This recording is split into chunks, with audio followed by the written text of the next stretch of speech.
अस्सलाम वालेकुम to all of you. तो साथियों, कैसे आप सब लोग। आज का जो हमारा वीडियो रहेगा इसमें हम जीके जीएस के कुछ इंपॉर्टेंट क्वेश्चन डिस्कस करने वाले हैं जो कि अग्निवीर जीडी एआरओ श्रीनगर में पूछे हुए क्वेश्चंस हैं। अगर मैं इन क्वेश्चंस की बात करूं जो 13 नवंबर 2022 यानी कि कल जो अग्निवीर जीडी का एग्जाम हुआ था एआरओ श्रीनगर का, तो उसमें जितने भी क्वेश्चंस पूछे गए थे उनमें से जीके जीएस में कुछ क्वेश्चंस यहां पे आपके सामने डिस्कस करने वाला हूं।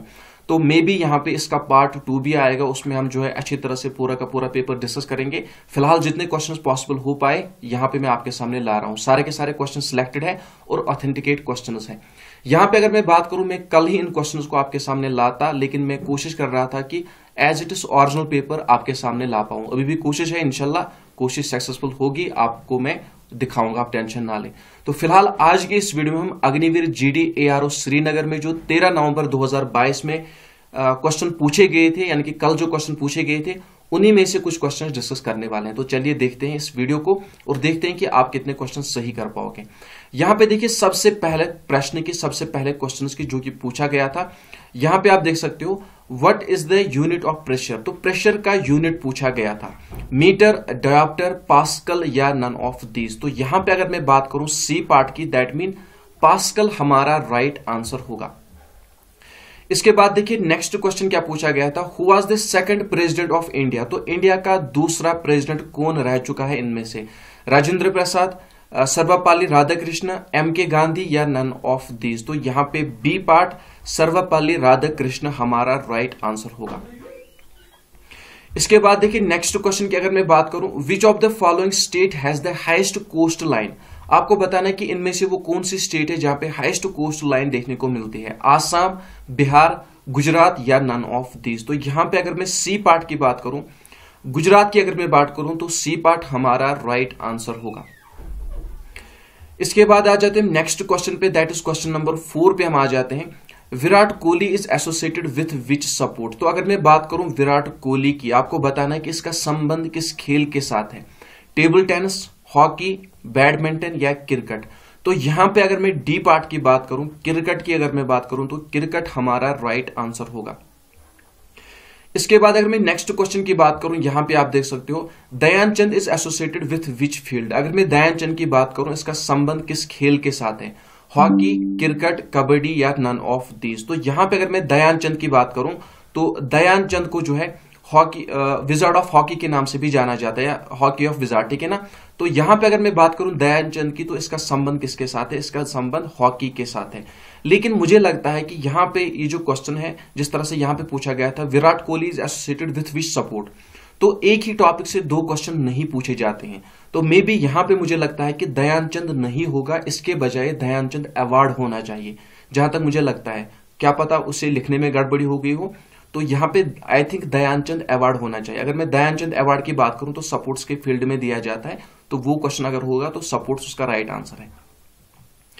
इसके बाद देखिए नेक्स्ट क्वेश्चन क्या कह रहा है, question number 6, which Indian awarded Nobel prize first. आपको बताना जो नोबेल प्राइज है सबसे पहले किस इंडियन को दिया गया था, doctor S Roy, R K. Raman, doctor C V. Raman या रविंद्रनाथ टैगोर। तो यहां पे अगर मैं रविंद्रनाथ टैगोर की बात करूं, डी पार्ट हमारा राइट आंसर होगा। इसके बाद आ जाता है नेक्स्ट क्वेश्चन पे, the main source of irrigation is. तो अगर मैं इरिगेशन की बात करूं तो इरिगेशन का मेन सोर्स कौन सा है इनमें से, ट्यूबवेल्स, कैनल, टैंक्स या नन ऑफ दीज। तो यहां पे अगर मैं बात करूं ए पार्ट की, ट्यूबवेल्स हमारा राइट आंसर होगा, ठीक है ना। तो इसके बाद आ जाते हैं नेक्स्ट क्वेश्चन पे, दैट इज क्वेश्चन नंबर 8। तो 8वें प्रश्न की अगर मैं बात करूं, यहां पे क्या देखने को मिलता है, विच मेटल इज हार्ड। आपको बताना कि इनमें से वो कौन सा मेटल है जो कि हार्ड है, गोल्ड, आयरन, प्लैटिनम या टंगस्टन। तो यहां पे अगर मैं बात करूं टंगस्टन की, तो डी पार्ट हमारा राइट आंसर होगा। इसके बाद आ जाते हैं नेक्स्ट क्वेश्चन पे, यहां पे आप देख सकते हो who appoints the chief justice of India. तो अगर मैं बात करूं चीफ जस्टिस ऑफ इंडिया की, तो किसके द्वारा अपॉइंट किया जाता है, गवर्नर, प्राइम मिनिस्टर, प्रेसिडेंट या नन ऑफ दीज। तो यहां पे अगर मैं बात करूं प्रेसिडेंट की, तो प्रेसिडेंट के द्वारा अपॉइंट किया जाता है, सी पार्ट हमारा राइट आंसर होगा। इसके बाद आ जाता है नेक्स्ट क्वेश्चन पे, that is question number 10, purest form of water. आपको बताना कि वाटर की प्योरेस्ट फॉर्म क्या है, rain water, underground water, ocean water या रिवर वाटर। तो यहां पे अगर मैं बात करूं ए पार्ट की, दैट इज रेन वाटर हमारा राइट आंसर होगा। इसके बाद आ जाते हैं नेक्स्ट क्वेश्चन पे, that is question number 11। Delhi is located on the banks of which river. आपको बताना है कि दिल्ली की लोकेशन किस रिवर के किनारे पर है, इंडस, यमुना, इंदिरा या नन ऑफ दीज। तो यहां पे अगर मैं बात करूं यमुना की, दैट मीन बी पार्ट हमारा राइट आंसर होगा।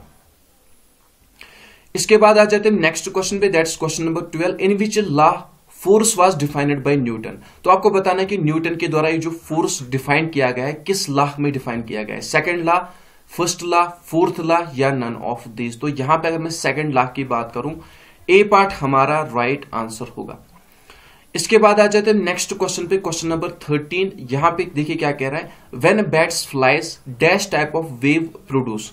आपको बताना है जब चमगादड़ उड़ते हैं तो उनके पंख फड़फड़ाने से, यहां पे क्या हो गया इसके साथ, जब बैट्स उड़ते हैं तो उनके पंख फड़फड़ाने से कौन सी वेव प्रोड्यूस होती है, simple waves, sonic waves, ultrasonic waves या नन ऑफ दीज। तो जब बैट्स यानी कि चमगादड़ जब फड़फड़ाते हैं, जब वो उनके पंख फड़फड़ाते हैं, जब वो उड़ने लगते हैं, तो यहां पे जो है अल्ट्रासोनिक वेव प्रोड्यूस होती है, दैट मीन सी पार्ट हमारा राइट आंसर होगा। इसके बाद आ जाते हैं नेक्स्ट क्वेश्चन पे, that's question number 14। Solar eclipse occur when. तो कब होती है, moon passes between sun and earth. तो ए पार्ट ही हमारा राइट आंसर होगा, ये आपको याद रख लेना है। इसके बाद देखिए नेक्स्ट क्वेश्चन क्या पूछा गया था, विच of the following is also called future metal. यहां पे देखिए फ्यूचर मेटल पूछा गया था कि फ्यूचर मेटल जो है किस मेटल को जाना जाता है, किस मेटल को फ्यूचर मेटल के नाम से भी जाना जाता है, गोल्ड, कॉपर, टाइटेनियम या नन ऑफ दिस। तो यहां पे अगर मैं टाइटेनियम की बात करूं, सी पार्ट हमारा राइट आंसर होगा। इसके बाद आ जाते हैं नेक्स्ट क्वेश्चन पे, that's question number 16। Which of the following place is also called Manchester of India. आपको बताना कि इनमें से वो कौन सी प्लेस है जिसे मैनचेस्टर ऑफ इंडिया के नाम से जाना जाता है, Delhi, Gujarat, both A and B या अहमदाबाद। तो यहां पे अगर मैं बात करूं डी पार्ट की, अहमदाबाद हमारा राइट आंसर होगा। इसके बाद आ जाते हैं नेक्स्ट क्वेश्चन पे, that's question number 17। Which of the following city is associated with revolt 1857। आपको बताना है कि इनमें से वो कौन सी सिटी है जिसका संबंध किसके साथ है, रिवोल्ट 1850 के साथ है, आसाम, बिहार, मेरठ या नन ऑफ दीज। तो यहां पे सी पार्ट मेरठ हमारा राइट आंसर होगा। तो यहां पे अगर मैं बात करूं इस क्वेश्चन पेपर की, यानी कि जो क्वेश्चंस यहां पे मैंने आपके सामने डिस्कस कर रहा हूं एआरओ श्रीनगर के, तो कम ही क्वेश्चन मैं आपके सामने ला पाया, तो कोशिश करूंगा और भी क्वेश्चन डिस्कस करूं, और भी क्वेश्चन ला पाऊं। लेकिन यहां पे अगर मैं बात करूं त्रिचुपली की, तो त्रिचुपली के क्वेश्चंस मेरे पास है, इंशाल्लाह नेक्स्ट वीडियो में उसको डिस्कस करेंगे। उत्तराखंड के मेरे पास है, उसको डिस्कस करेंगे, ठीक है ना। फिलहाल यहाँ पे आज के वीडियो में हमने एआरओ श्रीनगर के क्वेश्चन डिस्कस किए। और इन क्वेश्चंस की अगर मैं बात करूं तो जो मैंने सेंसस यहाँ पे की थी, जो जिसमें मैंने कटअप के बारे में देखा था कि किसका क्या स्कोर है, तो वो भी चल रही है, उसमें जो रेस्पॉन्स आएगा फिर देखेंगे कि क्या कुछ होगा। तो फिलहाल उसमें थोड़ा बहुत रेस्पॉन्स आने दो, फिर एवरेज में हम बात करेंगे किसका स्कोर क्या रहा है। लेकिन यहाँ पे बहुत सारे लोगों के द्वारा ये क्वेश्चन सेंड किए गए थे, लेकिन एक रिदम में जो है अच्छी तरह से जो ये क्वेश्चन सेंड किए गए थे, तो मोहम्मद इकबाल के द्वारा सेंड किए गए थे, जो कि श्रीनगर का है, जीडी का एस्पिरेंट था ये। और इसके द्वारा जो एग्जाम का पैटर्न था वो इजी था, और जिस तरह से ओल्ड पेपर है उसी तरह से जिस तरह से ओल्ड पेपर्स में से क्वेश्चन पूछे गए थे। और यहां पे अगर मैं बात करूं फिजिकल में इसके 100 मार्क्स है और इसने 70 मार्क्स सही किए हैं, दैट मीन 170 मार्क्स इसके टोटल बनते हैं। और एआरओ श्रीनगर से है। इसको मैं फिलहाल कहना चाहूंगा कि आप सेफ जोन में हो, इंशाल्लाह आप जो है सिलेक्टेड हो। इसके बाद अगर मैं बात करूं राशिद अहमद मीर के द्वारा ये क्वेश्चन सेंड किए गए थे अच्छी तरह से, श्रीनगर से बिलोंग करते हैं, जीडी के एस्पिरेंट है, तो इसके द्वारा जो एग्जाम का पैटर्न था मीडियम लेवल का था। और यहां पे अगर मैं बात करूं फिजिकल में इसके 100 मार्क्स बनते और 60 मार्क्स इसने सही किए थे, तो 160 इसके बनते हैं। तो बिल्कुल आप भी सेफ जोन में हो, आपकी सिलेक्शन बन सकती है। तो इसके बाद यहां पे अगर मैं बात करूं एग्जाम लेवल की और एग्जाम पैटर्न की, देखिए आप चाहे कुछ भी कहे, मतलब जिसने अच्छी तरह से नहीं पढ़ा था या कुछ इस तरह से नहीं किया था, तो उसको थोड़ी बहुत दिक्कत आ गई होगी। लेकिन अगर मैं जीके और जीएस की बात करूं, सारे के सारे प्रश्न जो है ओल्ड पेपर में से पूछे गए थे, कोई भी नया क्वेश्चन नहीं आया था। बस थोड़े बहुत 2-4 क्वेश्चन जो है कुछ करंट अफेयर के क्वेश्चन पूछे गए थे, या कुछ इस तरह से जो है 2-4 क्वेश्चन देखने को मिले थे। बस बाकी जो है जो मैंने देखा, जो मेरे पास उत्तराखंड का है, जो मेरे पास त्रिचुपली का है, तो उसमें जो क्वेश्चन पूछे गए थे बिल्कुल जो पुराने पेपर है उसी तरह से पूछे गए, बिल्कुल कुछ भी नहीं किया गया। अलबत्ता कुछ इस तरह से हुआ है जो जीके जीएस की जो लैंग्वेज है ना, क्वेश्चंस की लैंग्वेज थोड़ी बहुत मतलब चेंज की गई थी। अदरवाइज यहाँ पे कुछ नहीं हुआ था, एज इट इज क्वेश्चन पूछे गए थे। बिल्कुल आप पुराने पेपर देख लो, सारे के सारे प्रश्न उसी में पूछे गए थे। अलबत्ता जो मैथमेटिक्स और रीजनिंग है वो तो ओल्ड पेपर से नहीं आती, उसमें जो है ऑलवेज मतलब पैटर्न चेंज होता रहता है। तो यहाँ पे जो है थोड़ा बहुत कॉम्प्लिकेटेड मैथमेटिक्स आया था, तो उसे हैंडल करने में स्टूडेंट्स को दिक्कत आई थी। अदरवाइज जो जीके और जीएस का पोर्शन था बिल्कुल वही पोर्शन था, और जो रेस्पॉन्स देखने को मिला है मतलब यही मिला कि मैथमेटिक्स ने थोड़ी बहुत गड़बड़ी की, और जो क्वेश्चंस थे बिल्कुल बेसिक लेवल के थे। लेकिन फिर एग्जाम में हड़बड़ी में बेसिक भी गड़बड़ी हो जाती है, और बहुत सारे स्टूडेंट्स डीप गए थे तो बेसिक पे उनका ध्यान ही नहीं गया था, तो यहाँ पे फिर बाद में ऐसा ही हुआ। लेकिन आपके मुताबिक यहाँ पे अगर मैं बात करूं जो है रेस्पॉन्स आ रहा है, तो वो भी देखेंगे बाद में। तो इस वीडियो से आपको हेल्प मिली होगी। इंशाल्लाह नेक्स्ट वीडियो में हम जो है उत्तराखंड के करेंगे या त्रिचुपली के करेंगे, वो क्वेश्चंस अवेलेबल है मेरे पास। तो मिलते हैं नेक्स्ट वीडियो में, तब तक के लिए अपना ख्याल रखना, दुआ में याद रखना। और हाँ, अगर आपको इस क्लास की पीडीएफ चाहिए तो आपको क्या करना होगा, कॉमेंट बॉक्स में आपको टेलीग्राम ग्रुप की लिंक मिल जाएगी। अगर वहां से आप ज्वाइन नहीं कर पाओगे तो टेलीग्राम पे आप JKPSMART